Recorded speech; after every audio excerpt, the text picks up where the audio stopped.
पालघर नाशिकसह पुणे घाटमाथ्याला पावसाचा red alert, तर ठाणे, मुंबई, रायगड, रत्नागिरी, सातारा, कोल्हापूरला ऑरेंज अलर्ट जारी.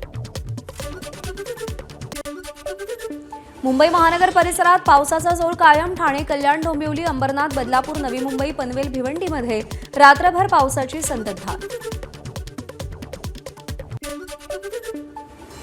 पालघरमधील सूर्या धरणाचे 5 दरवाजे 75 सेंटीमीटरनं उघडले. धामणी आणि कवडास मिळून सूर्या नदीमध्ये 37,000 क्युसेकनं पाण्याचा विसर्ग. नदीच्या पाणी पातळीत मोठी वाढ. नदीकाठच्या 65 गावांना सतर्कतेचा इशारा. पालघर जिल्ह्यात तुफान पाऊस, त्यामुळे जिल्ह्यातील उमरोली सरावली रस्त्यावर पाणी साचलं. त्यामुळे परिसरातील वाहतूक मंदावली. परिसरातील लोकांचे हाल होत आहेत. सलग दुसऱ्या दिवशीही पालघरच्या वसई विरार महापालिका क्षेत्रात पाऊस. सखल भाग जलमय. गालानगर इथे रस्त्यावर पाणी साचल्यानं वाहनांना पाण्यातून मार्ग काढत प्रवास करावा लागतोय. पालघर जिल्ह्यामध्ये मुसळधार पाऊस सुरूच. सूर्या वैतरणा नदीनं धोक्याची पातळी ओलांडली. परिणामी धुकटण गावात पाणी शिरलं. पावसाच्या पाण्यामध्ये काही ग्रामस्थ अडकल्याची भीती. मुंबई वडोदरा राष्ट्रीय महामार्ग परिसरातील गावांमध्ये पूरस्थिती.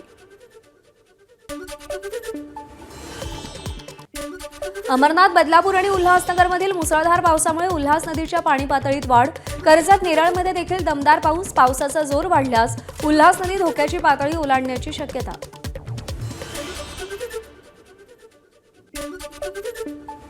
पुण्यातील खडकवासला धरणसाखळीमध्ये पाणीसाठा वाढला. खडकवासला धरण 80% भरलं.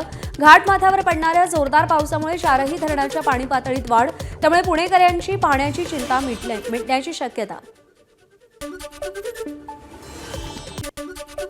पाणी कपातीपासून पुणेकरांना दिलासा. सध्याच कोणतीही पाणी कपात नाही. पुण्याच्या महापौर मंजुषा नागपुरे यांची माहिती.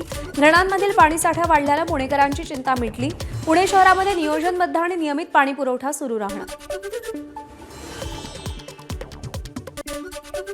भंडारदरा धरण पाणलोट क्षेत्रात गेल्या 24 तासात मुसळधार पाऊस. भंडारदरा परिसरात गेल्या 24 तासात 175 मिलीमीटर पावसाची नोंद. धरणाचा पाणीसाठा 85%. भिवंडीत कालपासून तुफान पाऊस, त्यामुळे कामवारी नदीनं धोक्याची पातळी ओलांडली. नदीकाठच्या नागरिकांना सतर्कतेचा इशारा. स्थलांतर करण्यासाठी सज्ज राहण्याचं आवाहन. नाशिकमध्ये सुरू असलेल्या तुफान पावसामुळे गोदावरी नदीच्या पाणी पातळीत वाढ. दुतोंड्या मारुतीच्या कमरेपर्यंत पाणी. गोदाघाट परिसरातील अनेक छोटी मोठी मंदिरं पाण्याखाली.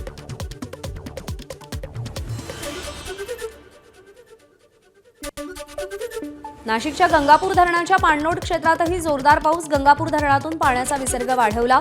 3165 क्युसेक वेगानं पाण्याचा विसर्ग. सांगलीचं चांदोली धरण 75% भरलं. चांदोली धरण पाणलोट क्षेत्रात पुढील 48 तास अतिवृष्टीचा इशारा. वारणा धरणातील पाणीसाठ्यातही झपाट्यानं वाढ.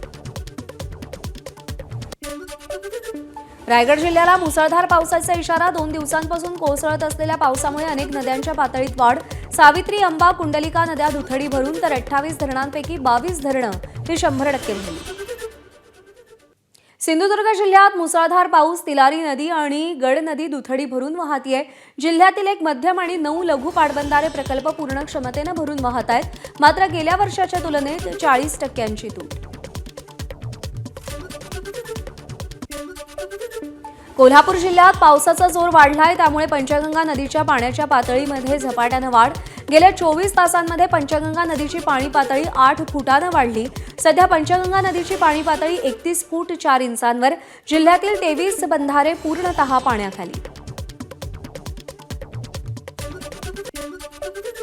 नागपूरसह विदर्भातील इतर 4 जिल्ह्यांसाठी आज पावसाचा ऑरेंज अलर्ट. नागपूरमध्ये मुसळधार पावसाचा अंदाज.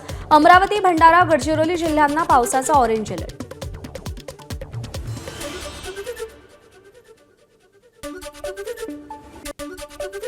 मुंबईला पाणी पुरवठा करणारं मोडकसागर धरण तुडुंब भरलं. मोडकसागर धरण तुडुंब भरल्यानं धरणातून पाण्याचा विसर्ग. त्यामुळे वाडा तालुक्यातील वैतरणा नदीकाठच्या गावांना सतर्कतेचा इशारा.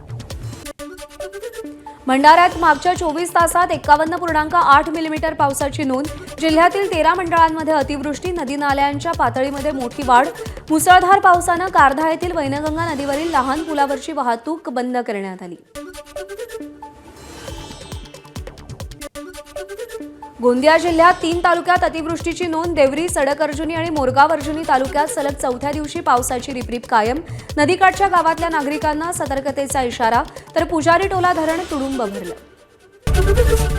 एबीपी माझा, उघडा डोळे बघा नीट.